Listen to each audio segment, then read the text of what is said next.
WWE pulled in $475.7 million in revenue during the first quarter of 2026, which is a 22% jump compared to the year before. When a 19-year-old YouTuber shows up in the ring for 56 seconds, most people ask the wrong question because they wonder why a streamer is doing backflips next to professional wrestlers. The real question is why the company's numbers move when he does. And we are going into the actual financial filings from TKO Group to show you how iShowSpeed functions as a distribution asset rather than a performer. This distinction is worth hundreds of millions of dollars. So let's find out how it works. To understand why speed matters to the balance sheet, you have to look at the specific problem the company faced when the Netflix deal closed in January of 2025. The core fan base for this product has been aging for years because the biggest era of growth happened with a generation that grew up watching Monday Night Raw on cable in the 90s.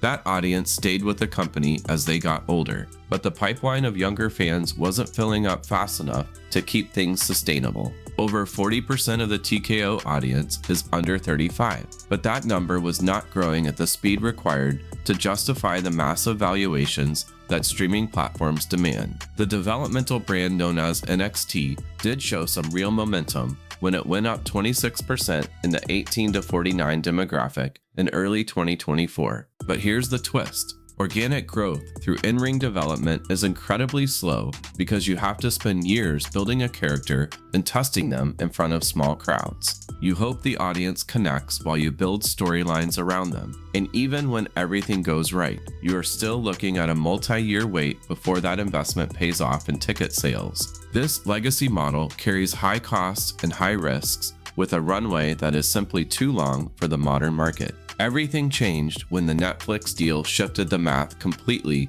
in January of 2025. Once Raw went global exclusive on the platform, the company stopped being a wrestling promotion that sold pay-per-views and became a streaming content brand. They are now competing for watch time against every other show on the service, and streaming valuations do not reward slow growth. These platforms care about volume and new subscriber acquisition. So if Raw is sitting in a queue for someone who has never watched wrestling, you need a reason for them to click. A title match between two people they have never heard of won't work, but something they already saw blowing up on TikTok might. TKO recognized this shift and increased their digital marketing spend by 15% in 2025 to target Gen Z viewers on YouTube. Paid social media has a ceiling where the cost to get a new customer keeps going up, but earned media that spreads because people actually want to share it does not have that limit. This was the exact gap the company needed to fill, so stick around to see how they used a streamer to solve a billion-dollar problem. We need to build a CEO scorecard to understand what is really happening here. By looking at 5 specific KPIs pulled from official filings and platform data, we can see why speed spending only 56 seconds in the Royal Rumble was not just a PR stunt. It functioned as a massive media buy that no traditional marketing campaign could ever hope to match. The first KPI is social reach, and the numbers from Royal Rumble 2025 are staggering. When Braun Breaker leveled speed with a spear, that single moment generated between 255 million and 300 million views across social media in less than 24 hours. This became the most watched clip in the history of the Royal Rumble, which is wild when you compare it to the actual match winner. Jey Uso won the Rumble that night in a finish WWE spent months building toward, yet his victory clip only pulled about 5 million views in that same window. That creates a 60-to-1 ratio between a guest segment and the featured main event. If a media executive needs to prove to advertisers why WWE social engagement is hitting record highs, that one statistic tells the whole story. Streaming lift serves as our second KPI, and the move to Netflix has changed the stakes for these numbers. Royal Rumble 2025 ended up as the most watched premium live event on the platform with 3.2 million views. Because of the co-streaming ecosystem, peak viewership jumped over 240% compared to similar past events, and data from Stream Charts credited Speed and Kai Cenat for driving that massive expansion. Speed managed to pull 1 million viewers to his own stream in just 11 minutes. When Triple H mentioned that Speed brings a few million people to a broadcast almost instantly, he was not just giving a creative compliment, he was describing a distribution metric that any media executive would value. The third KPI focuses on live events revenue,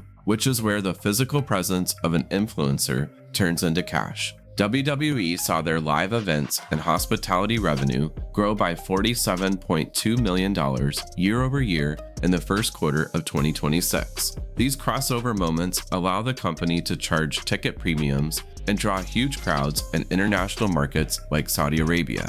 In those regions, the celebrity spectacle often matters just as much as the wrestling itself. When Speed tells his audience he will be at a show, that news hits his massive following long before WWE's own marketing can even reach them. Our fourth KPI covers consumer products and partner lift, which grew by $6.3 million in early 2026. We saw this in action at WrestleMania 40, when Speed appeared wearing Prime gear, proving that these integrations create a marketing flywheel. These moments do not always appear as a simple line item on a spreadsheet, but the money flows through partnership and marketing revenue regardless. A single viral moment can compress a media campaign that usually takes months into a single day of intense brand visibility. The fifth KPI ties everything together by looking at the health of the entire WWE segment. Total revenue for the company hit $1.709 billion for the full year of 2025.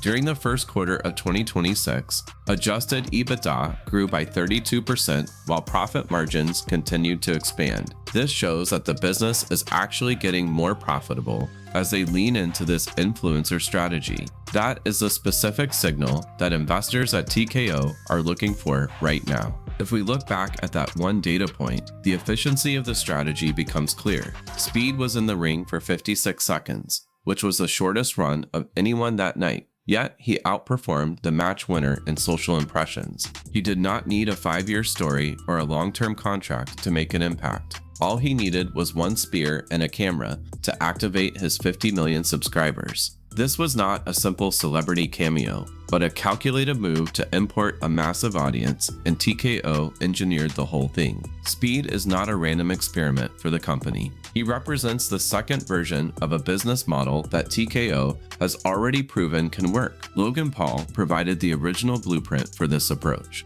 He arrived as a YouTuber with a massive audience already in place, but he also took real physical risks and created constant content around his work with WWE. This partnership turned Prime Hydration into one of the most visible sponsors in the entire wrestling world. Every time he appeared, he generated content that his fans watched on his own channels regardless of whether they tuned in to the actual TV show. The deal worked because it focused on what his channels did outside the ring just as much as his performance inside it. Prime branding appeared in the arena and in viral clips simultaneously, creating multiple ways to make money from a single talent. When Speed wore Prime gear at WrestleMania 40, it was just the same successful system running another lap. Bad Bunny added a different layer to this strategy by helping the company expand its reach. His appearances brought in huge Latin American audiences and sold out tickets in markets where the regular roster had less drawing power.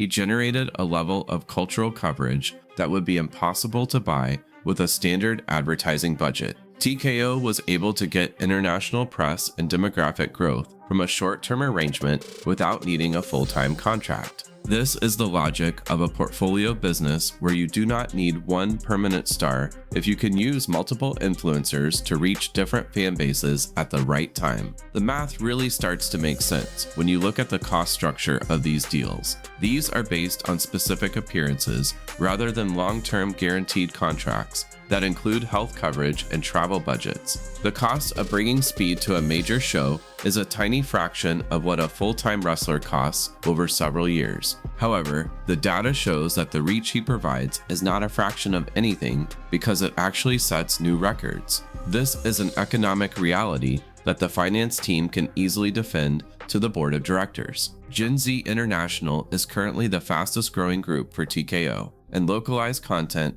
has helped digital engagement grow by 25% year over year. The audience Speed built around gaming and high energy chaos fits that demographic perfectly. His fans are the exact people TKO is already spending 15% more on digital marketing to find. Booking him does more than just create views because it sends a pre-qualified audience straight into the streaming funnel. Once they are there, the recommendation algorithms on Netflix handle the job of keeping them around. Triple H talked about this as a creative choice for the fans, but the financial filings show it is really about expanding profit margins. Both perspectives are correct, but the business side is the only one that explains why this strategy is going to keep growing. Stick around, because the way WWE handles these stars is changing the entire industry. Let's find out what happens next. WWE isn't signing YouTubers because of their wrestling skills, but because these creators acquire audiences cheaper and faster than almost any traditional athlete in today's media world. If you work in the sports business,